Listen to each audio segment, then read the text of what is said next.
So listen, there is a reason why they say that making your first million is the hardest. And after that, every other million becomes that.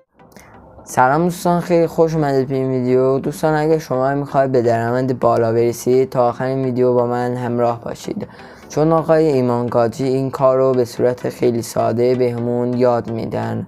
پس بیشتر از این وقتتون رو نمیگیرم، بریم سراغ ویدیو. And I can tell you this from first-hand experience. I made my first $1 million at the age of 18 and have multiplied it every single year since then. And that's actually what I was thinking about last night. And that's what inspired me to make this video. I started thinking, how is it that every year making money and making millions becomes easier? And what was it that makes those first few years? Because yeah, I made my first million at 18, but that was after 4 years of entrepreneurship. So that is really the premise of today's video. I want to talk about the things that maybe aren't too fun, but will guarantee that you make your first $1 million.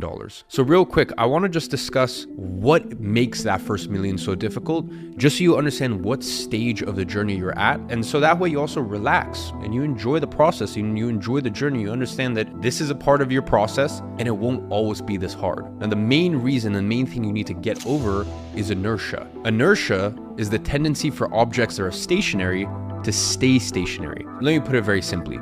If you were to go on a, let's say, 3-hour flight tomorrow, it would take your pilot about 5 minutes to take off and get you to cruising altitude. Now, with many hours to go, the pilot might check his gauges, and there, he's gonna notice that he's actually burned through 25% of his fuel in just the first few minutes of the journey. But your pilot wouldn't panic, because this is inertia in action. Getting something like a plane moving requires an enormous amount of energy. But once it's up in the air, it's actually remarkably efficient. It's just sipping fuel to stay cruising. And that's why millionaires find it so easy to keep earning money. They live at this altitude. They have the resources and the capital to print more. But I say this in the nicest way possible. You're still on the ground. Getting you up in the sky is gonna require a lot of fuel. So that's why in today's video, I'm gonna show you how to overcome your inertia and get you to the cruising altitude of millionaires. Now, the first thing I need you to do is I want you to stop looking at the Musks and the Bezoses of this world. I want you to look at the athletes, the Messis, the Hamiltons, the Federers. Now, you might look at interviews with these guys, marvel at their achievements, and think that nothing will be better than sitting with them at a bar picking their brain. Let me tell you something, because I'm friends with a lot of these athletes. There is no one I would rather speak to less than them, especially in the middle of the season, because they are so monastically focused on their goals, battling fatiguing diets and suffering through intense training regimes, that they are literally the least interesting people in the world. They don't have the time or energy to dedicate to a conversation, and they haven't consumed a piece of popular media in months. You're not going to learn what they think of a film or a celebrity gossip. They are in their bed at 9 p.m. every night and treating their bodies like a temple. In other words, these people aren't well-rounded. They don't do moderation. And guess what? To make your first million, that's what's required of you. You need to remove the idea that you're going to be this perfectly well-rounded gentleman just dancing and sauntering through life. If you are serious about making real money, you need to accept that everything you do needs to be singularly focused when you're first starting out. And before this starts to sound too much like inspiration porn, I need you to understand that this isn't the ideal human state. Humans need social interactions. Humans need hobbies. They need every element of the hierarchy of needs fulfilled. But what you'll need to do to overcome inertia is so painful, so repulsive to the human condition, that most people never do it. You need to accept that for the next 6 to 12 months, you're gonna be less well-rounded. You're gonna lose friends. You're not going to learn that language that you've always wanted to, or you're not going to hit your personal bests in the gym. Once you think of your life like that flight, it's easier to understand. You need to sacrifice a hell of a lot of fuel now to cruise at that millionaire altitude later. And I can tell you this is something I personally experienced. 2017 and even 2018 when I made my first million, all the way even to, I'd say, 2019. Those 3 years between 2017, 18, and 19, I had no hobbies. I didn't see my friends. I didn't do anything. And the funny thing is, as my career progressed, I reintroduced those hobbies and I ended up making substantially more money. But for that beginning stage, I had to just focus. That new hobby I wanted to learn? No. Oh, coffee catch-ups with friends? No. Watching some new Netflix TV show? No. When you are first starting out, you just have to be in a season and a period of your life where you say no to absolutely everything and anything that doesn't have a clear correlation to your goals. Now, this video is all about the principles you need to apply to make money. But I also appreciate that there's a lot of you watching this right now wondering, okay, how do I actually make money? And that is why I launched Digital Launchpad. It is the only educational platform in the world created specifically for this reason. Inside of it, you have a selection of 10 programs at the moment, countless ways to make money, taught by the best of the best experts in the world. And not only that, for the rest of the year, we have one new program launching every single month. And you can get access to all of it for only $37 a month, or for less than 73 cents a day if you get the annual plan. So go ahead and check the first link in the description. I guarantee it's the best decision you make this year. Now, going back to my last point about distractions, if you look at one of the most famous figures in British history, the twice Prime Minister, the Duke of Wellington, maybe for those that didn't grow up in the UK like I did, this means absolutely nothing. But for anyone who's in the UK, you'll know that he is celebrated all over London with statues and pubs named in his honor, and his greatest victory was the defeat of Napoleon in the Battle of Waterloo in 1815. What most people don't know, unless you've read extensive books on him growing up like I did, is that he was actually a great musician. In fact, as a child, that's pretty much all he did. That's all he succeeded at. He was regarded by his teachers, his parents, and anyone he worked with as a failure. Then after being rejected for a marriage proposal and being told that he would amount to nothing, he did something that changed his life. He picked up his violin, he walked to his fireplace, he threw it in there, and he watched it burn. Now, if you don't already know, I'll just let you go ahead and research his impact to understand his importance in history. But safe to say, the reason I'm here and speaking to you in English is because he put away his childish distractions. He realized that his violin, as much as he loved it, and it was great, and it was a fun little hobby, was that and that only. A hobby. It was not the domain in his life that he was gonna go out and conquer and achieve all his goals. No, it was just a hobby. And to have that sort of insight is so special. You know, there's so many things in my life where they're hobbies, and I leave them as hobbies because I understand this is not my lane. And this, quite frankly, is a distraction. And I'm allowed to have hobbies just as long as my hobbies do not distract me from the main thing. So as you hear all of this, to me, it's still slightly baffling that you still have TikTok or Instagram on your phone, unless you are using it to monetize somehow. Now listen, we live in an attention economy, and there are thousands of people and businesses desperately trying to get yours. You've got Meta and TikTok who employ the same people who make gambling machines to program addictive qualities into their apps. Getting your attention back requires an incredible dedication to removing the distractions from your life. I remember when I was 14, I was flipping. دوستان اگه تا اینجا ویدیو تماشا کردید ممنون میشم همین الان کانال من رو لایک و سابسکرایب کنید و برای حمایت از من زنگوله کنارش رو هم فعال کنید تا هرچی سریعتر چنلمون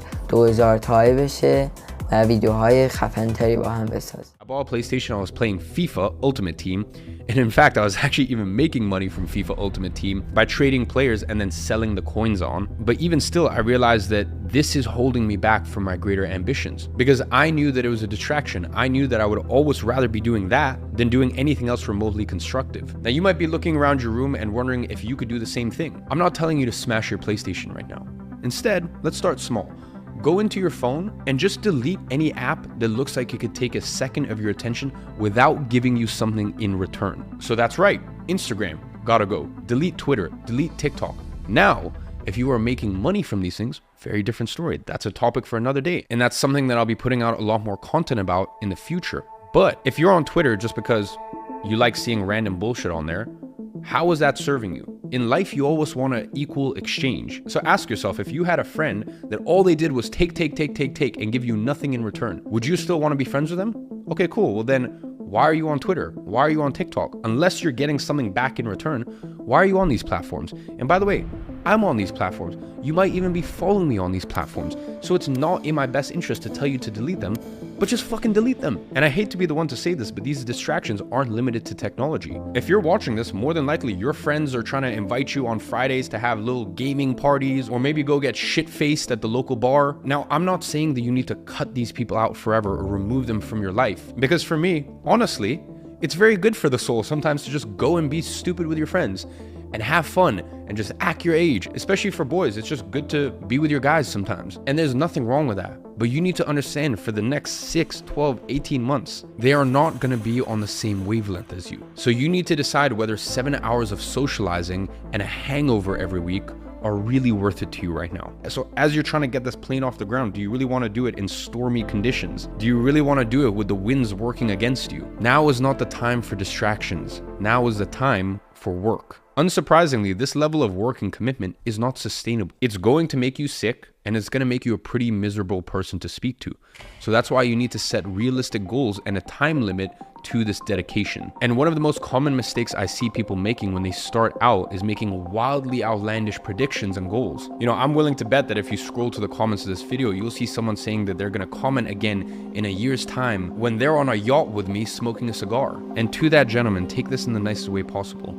You're probably not. Now, in 3 years, 5 years, maybe 10 years, that could be a totally different story. And by the way, constantly in my life, I have these crazy situations where people that I was watching 10 years ago on YouTube or watching their content think, oh, it'd be so cool to meet this person or hang out with this person. We now meet as peers. So this stuff takes time. You just need to understand that in the short term, in the next year, you probably won't become a millionaire. And that's totally fine. Now, maybe your business does $1 million in revenue, but that doesn't mean that you're a millionaire. To me, what being a millionaire is actually having profited $1 million, as in taken home personally $1 million. That's step number one, or even better, having $1 million in cash. To me, that's what makes you a millionaire. So is it realistic that that's gonna happen in 1 year? Probably not. Obviously, unless you have a pre-existing business, you have some pre-existing background, and you're just scaling up what you're already doing. But as a beginner, no, it's not realistic. And that's fine. But that's 1 year. What you can accomplish in 5, 8, 10, 15 years is beyond your wildest fucking imaginations. So to the people who have these wild aspirations with no timeline and realistic goals, they're forgetting the whole point of this video. That getting started is the hardest part of the journey. Take this as someone who's made hundreds, then thousands, then millions, then tens of millions. Your first 10,000 is always the hardest. But once you do, you'll have overcome the inertia that binds stationary objects. Next, you need to set a realistic time limit to achieve these goals in. I'm not saying this to be kind or to say that you need to work hard for 3 months and then give yourself a week break. I'm saying this because it is a biological fact that no human can sustain this level of focus and determination for a prolonged period of time. I said it earlier, humans need friends, we need distractions. So when someone tells me that they've been head down working furiously for 2 years with no breaks, I know that they're lying. Now, how do we tie this all together?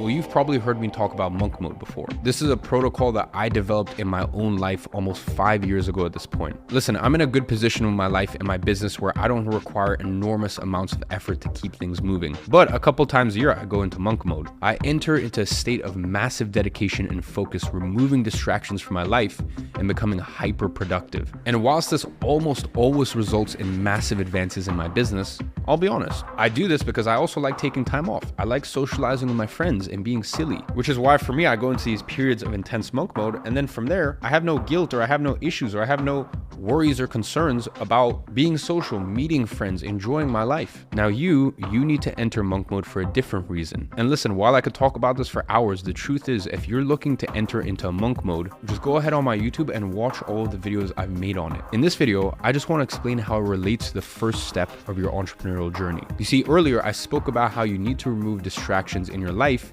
and reduce your social commitments. So you might think, therefore, that this is all about subtraction. The truth is a little different. Monk mode only works when you apply it holistically to all areas of your life. You need to apply the same diligence and commitment to your sleep, your diet, and your body as you do your work. For most people, that means eating less, sleeping more, and sticking to a simple gym regime. This isn't so you can get a six-pack at the same time as earning your first $10,000. It's to support your mind on the journey. Only by fueling it properly and giving it the things you need will you stand a chance at success. So ladies and gentlemen, today's video is really to remind you and assure you that at the beginning, it's hard. I'm not gonna sit here and lie that it's not, but that's fine. That's part of the journey. And I know that it sucks for a bit, and I know that it's not gonna be easy for a bit, but I promise you, listen to me, I promise you this, that if you just get the plane off the ground, if you just get it to that cruising altitude, I'm not saying that your life becomes incredible and you never have any worries or any fears, but it just takes so much less effort to sustain it